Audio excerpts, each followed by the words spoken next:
رئيس الولايات المتحدة الأمريكية يقول: أعلن حالة الطوارئ في البلاد وأطلب 50 مليار دولار لمواجهة كورونا.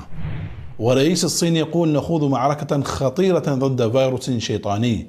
ورئيس فرنسا يقول: نمر بأسوأ كارثة صحية على الإطلاق.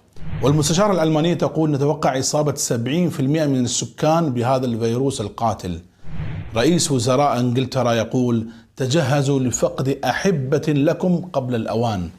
ورئيس وزراء إيطاليا يقول: لقد فقدنا السيطرة على مواجهة كورونا. تأملوا كيف أذل الله البشرية كلها بمخلوق ضعيف من مخلوقاته لا يرى بالعين المجردة. ارتعد الجبابرة أمامه خوفا، وانكسرت الأمم أمامه ذلا. أليس في هذا عبرة؟ أليس في هذا عظة؟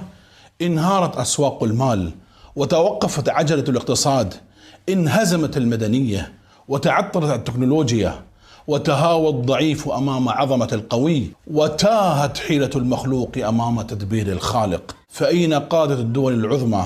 أين صناع القرار؟ أين الفيتو؟ اليوم لا عظيم إلا المهيمن الجبار. اللهم ارحمنا برحمتك، وأعذنا من الجنون والبرص والجذام ومن سيء الأسقام.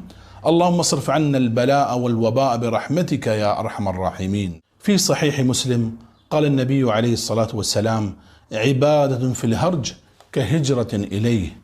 العبادة هذا وقتها، ففي زمن الهرج ووقت الفتن واختلاط الأمور أجر العبادة كأجر من هاجر إلى النبي عليه الصلاة والسلام، أي في كثرة الثواب.